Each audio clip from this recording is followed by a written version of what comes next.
Hello, thank you all for tuning in to the We'll Fix It Team channel. Today we have a Chevrolet truck. It's a 2014 year model that I'm working on here, and it's got a direct injected 5.3. Similar to the older style 5.3s, but they've changed a few things. Under the intake, it's got high pressure fuel rails, it's got an injection pump, and it's real similar to how a lot of the diesel engines work, with using a real high pressure system to actually inject the fuel right directly into the cylinders. Well, there's a lot to gain off of that. And I'll try my best to keep the video short, but I can explain a lot with compression ratio, fuel in the cylinders, all this fun stuff, and why you want to do direct injection to give optimal motor efficiency and fuel efficiency. But we got a check engine light on, and it's giving us a code of where it says system bank writ on both banks. And if you've ran into this problem, there's a lot of YouTube videos out there that you can watch that shows you working on some of the older engines. I myself was doing a little research to try to figure this problem out. And I basically narrowed it down to the high pressure pump. Similar, you would say, well, if the high pressure pump is bad, it would say system bank lean. And just to give you a little description of what's happening whenever you have this problem, the injectors have a finely pinholed nozzle on each injector, meaning that for optimal fuel mixture, atomization is key. So if you have a low pressure on your high pressure pump, that means the injector nozzles aren't going to fan the fuel out very well, and it's going to cause it to kind of dribble and just kind of come out the end of the injectors, not very fine mist. And so the engine itself will then say, well, we're not getting the same, burn, the exhaust temperature is not where it needs to be at. And I'm expecting something a little hotter due to the fact that we're not getting the same burn pattern with the pulse width with the injectors. So the computer will then tell the injector to stay open longer. And well, then that causes an issue because of the fact that because of the pulse width in the injector, RPM of the engine, air that's going into a calculated signal, it says that, well, I'm richening the mixture up, trying to get this thing right. And then because of the fuel not burning very well, you get a weird thing and a weird signal from your oxygen sensors, and then it's kind of all over the place, and then that's why you'll get the code system bank lean. This is something that's occurred in history when it came to fuel systems that have no return line. I can go back to some of the Ford stuff, like the Ford Expeditions and Explorers, that went to a really high pressure fuel rail. Instead of being anywhere between 30 and 50 psi, they run around 80 to 90. And they have no return line, and being they run such a high fuel pressure, it's designed to fan the fuel to give you a really optimal atomization. That's the little rundown of what I think's happening here. Just to give you an idea of what I've already done to try to eliminate this problem without going into the motor is, of course, you did your normal reconfigure for fuel alcohol content. I did all that with my scan tool. It's showing 10%, which is normal because of pump gas having ethanol around 10% in it, so that's not the problem. Clean mass airflow sensor. I replaced mass airflow sensor, and I said, well, maybe there's a possibility that the oxygen sensors are just old and tired and not switching very well, because this thing does have 200,000 miles on it, and I changed oxygen sensors. Still, after you let it idle for a while, you get your system bank rich, both banks come up. Like I say, that's after I've changed all that, and I've even did a reconfigure of the oxygen sensors, fuel curve and all the fun stuff, fuel trim reset, everything that's normal. Now I've got great pressure coming from the tank up to the high pressure pump, but I'm only getting around 750 at idle. And it should be more than that, I do believe. So I'm going to try this and see if it fixes it. Now, since you've watched 4 minutes of me explaining all this, that's basically the rundown. I'm going to give you a quick little tutorial on how to remove the intake, where the pump is, the little tool that I have in this box right here that they say is required for changing this part. And so please don't forget to hit the like, subscribe, and share as I shake the camera around. I just want to show you what this tool looks like. In case you want to watch the whole video and you're kind of handy and already understand how to get the intake off. This little deal right here, you can find it on Amazon, but it goes, when you take the high pressure pump out, you put this in, and you want to align this to where that's at top dead center on your cam eccentric, so that whenever you put this tool needs to be level, so it's not top dead center, but this tool has to fit down and fit level, because it needs to be set up that way. That's what's required by some of the books that I've read. And it's cheap. It's only like $11. It's not a very expensive tool. I got it overnight, and it's an Amazon find. So for you guys that are handy, you can quit watching the video, but just please don't forget to like, because this helps other people. Because I haven't seen a lot of content on this one particular matter. So let's roll this camera over, and I'm going to show you what I've done so far. This is a basic look of this 5.3 with the intake already removed. Let me roll you over to the intake itself where I'm working here. And so what we've got is the intake off of this engine, and there's a few connection points. This right here went down in front of the intake to a little place, a port for the positive crankcase ventilation, and just by squeezing it with a pair of pliers up here, I was able to release that. Same thing with our evap purge port, which I actually replaced that too. That was another thing I did. I tried a lot of things before I went this far. The pump's kind of expensive if you get a good one. Okay, so that removes that line. You got a few connectors here. You've got a connector here. You got to remove that. Then I had to move any of the coil pack connectors, but there's a circumference of 10 millimeter bolts. One's at the very, very back. If you're working on this thing, it's back over here. You'll try to take the intake off, and it'll be tucked away in the very, very back corner, because you'll see this one here, but not that. And of course, the same thing here. You've got some hardware, and just a row of bolts that you remove. And then at the back of the intake there, let me walk around here. I got stuff all over the place. Let's see here. You've got a section of the harness that's held in by a harness holdy thingy, whatever you want to call it, and it's just some push pins. You'll have to pull the intake forward and get behind it with a short pair of needle nose pliers from the back, and sort of get right here and pop these little push pins loose, and then that will release that. So I can show you what that looks like here. Let's see. Of course, there was also another PCV line connection going to my air box right here and right here. I took those off and laid that one over there, laid that one over there.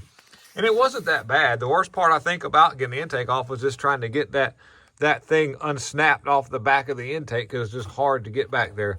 Then you have this little deal right here. And I don't have these holes covered up, which I need to cover those up with rags before I move this. So let me stop the camera. So I removed this I used both hands, and I wanted to be careful. This cover is, what its main goal is actually to not insulate, but it helps to, well, insulate, but it's to cut down on some of the noise, because these direct injection pumps are kind of noisy. And word has it, if you don't hear your pump clicking, then it's bad. There's a problem with that pump. It's not holding up pressure, not building pressure. It's constantly working. Once it builds up pressure, it'll kind of float a little bit, and you hear it go click, click, click, click, click, which is normal. So that's a sign. And so I've got this off, and back here in the very back is your direct injector pumpy pump right here. I'm gonna shine it with a light here. So your fuel line that comes in from the fuel tank pump comes into right here and goes to this part right here. This thing bolts in the top of the engine. My suggestion next would be to take an air hose and blow out around that so you don't get dirt down in that hole. And it's also recommended to change this metal line right here, which you can find that metal line at your local parts store. Matter of fact, I'll do you a solid. I'll show you the part number to that, because the part store people aren't going to know what you're talking about. I had to kind of go around and around, but this is a Dorman part number that I have here. Get this out. It's this 904966. That's, and I'd be honest with you, if you had to, you probably could reuse that metal line. It's just recommended, and being that I try to do things as professional as I can, I want to do what's recommended. So here's our new pressure pump, and so I've got to get this thing out. So I'm gonna blow out it real good with my air hose. I'm gonna take the line off here, and I'm gonna take this intermediate section of line off. There's a connector at the very back for the sensor for the fuel pressure. Right here, there's a little protective bracket, I guess, in case you're in a collision. It keeps from that smashing into the firewall. I guess that's what that's for. And there's some wire harness too that's covering some of my bolts at each corner, so we'll deal with that to get to it. And like I say, a bunch of you guys are already handy. I've already shown you enough. And then basically we'll get this out here just to give you a little rundown. Then we'll put our tool in the hole, and we'll rotate the motor manually by the crankshaft bolt, which most Chevrolets, it feels like it's still got it's got a little, I believe, a 21 millimeter or 18 millimeter. It's a small crankshaft bolt. It ain't like the old 5.3s where it's a 24. So we'll just turn the motor clockwise. You want to go clockwise. That's how you want to do. and then we'll get that tool to go down level that I shown you on the workbench over there that I got from Amazon. Then you're ready to reinstall your pump. Now, it's not a bad idea to pull that little valve, that little piece up that's underneath this. It's got a roller on it, kind of like a roller lifter, and just inspect that. Make sure it's good. Make sure that nothing's happening to that piece. Most of the time they don't fail, but anyways, I will inspect that.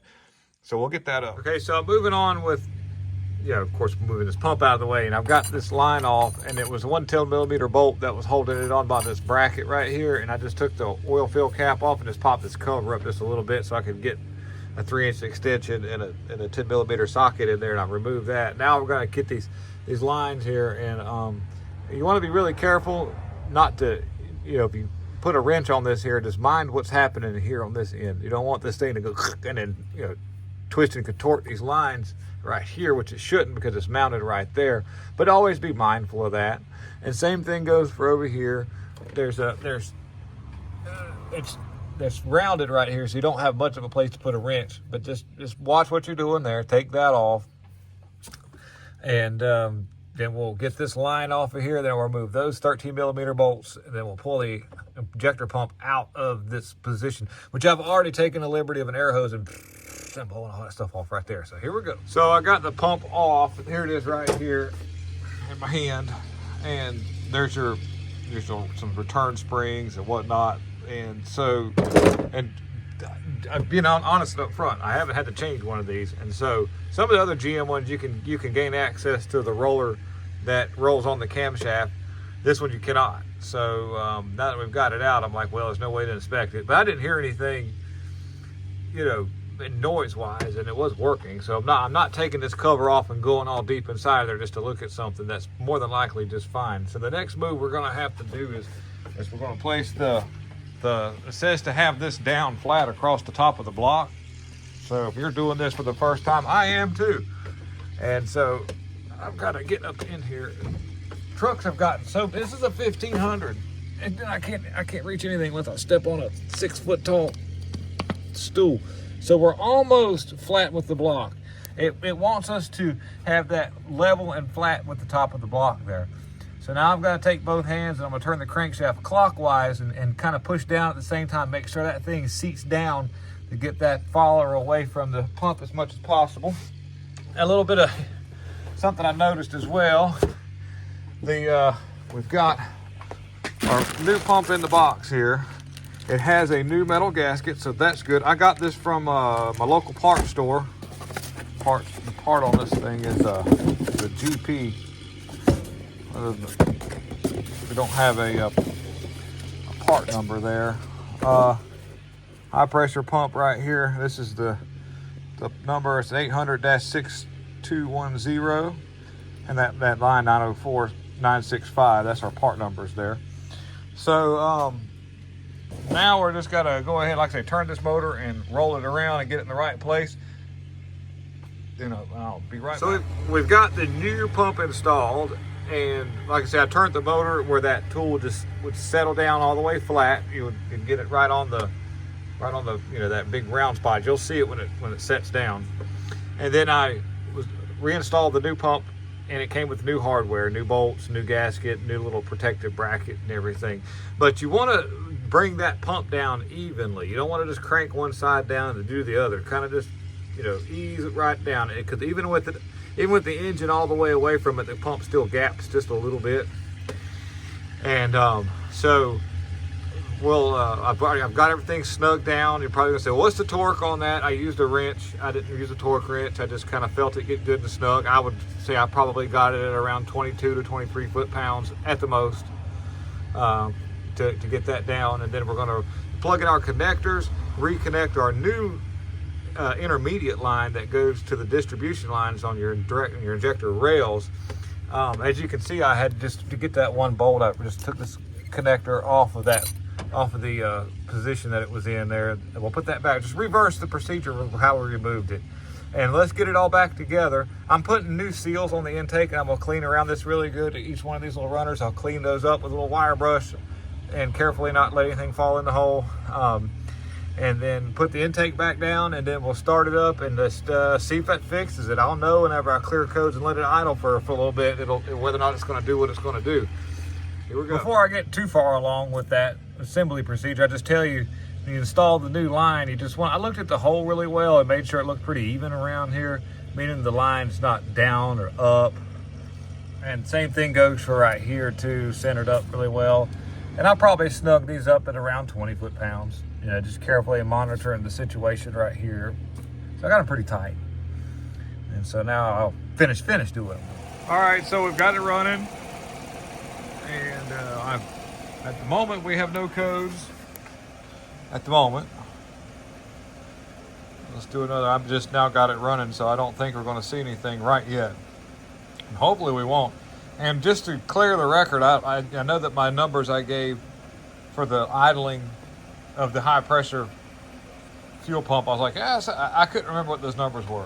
And so I just threw a number out there, and I shouldn't do that, but let me show you where we're at right now when it comes to actual high pressure numbers and what the computer is wanting. Let me get to that here.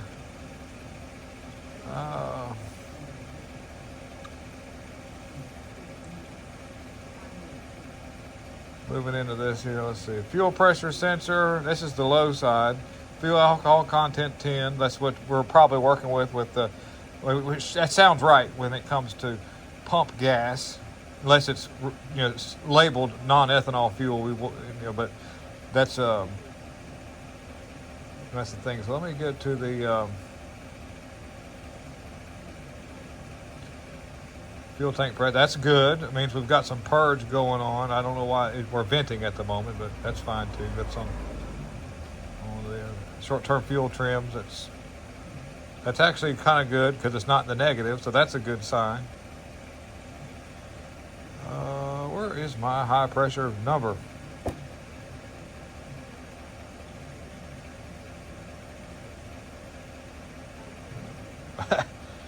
Thumb through this. Okay, got to go down some. It's around here somewhere because I've been watched this number. It's around 650 to 700. I think is where it's at. Let me. Idle speed's good. Engine coolant temperature sensor. Baro sensor looks good.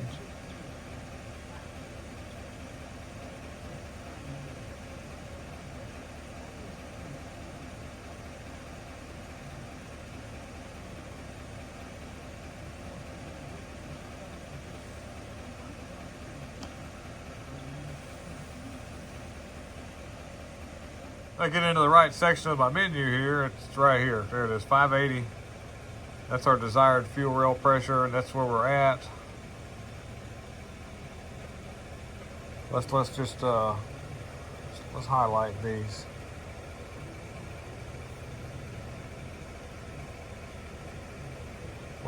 Since this is all new, we haven't quite gotten into that yet. So let's show selected.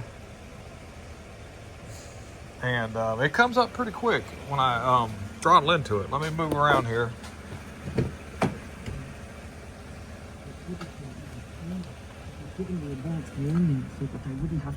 There's like a book on tape. I'll turn that down. Okay.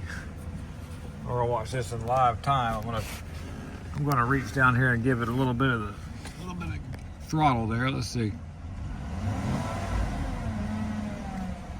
So it's calling for a certain desired fuel rail pressure, and it's jumping right on up in there. And the the pressure that feeds the high pressure pump is at an acceptable range, and it fluctuates, especially when I drive it and get under load. It really comes to life. So I think we're good there. Now I'm going to tell you though, the in-tank pump does have it's noisy. I can hear it kind of going, which isn't the best, but the pressure, it checks out good. And this thing would not actually throw the check engine light on if you drove it. What made the check engine light come on is if you let it sit in idle at low RPMs. So maybe, hopefully, that high pressure pump just doesn't put out very well at lower pressures. That's basically it. And I'm going to have to run this thing a drive cycle to see what it does. But let me flip the camera around. This will show you how to get to that pump. If you've gotten to that point where you're a do-it-yourself guy, or you've got a guy working on the thing and you went through several of the scenarios, this is how you get to that pump. And I'm going to tell you something else that I had a code for was a barometric pressure sensor with the new part. The barometric pressure sensor, if you ever get that code 2227, 2228, 2229, it's actually made into this mass airflow sensor. And this is a new unit. Well, it's not a GM part. This was a Duralast, because it's, you know, I suggest using GM stuff. But I was just trying a few things to see if I could make some kind of headway other than putting this expensive high pressure pump on here. But if you ever get a code for a barometric pressure sensor, it's in the mass airflow sensor, and it's just an ambient. It just measures outside barometric pressure, and then it gives a correlation for other things. So yeah, I hope this video helps you guys. Thank you for watching, and thank you for tuning in to We'll Fix It Team. Don't forget to hit the like and leave me a comment in the section there. I love the comments, even the mean ones. Take it easy.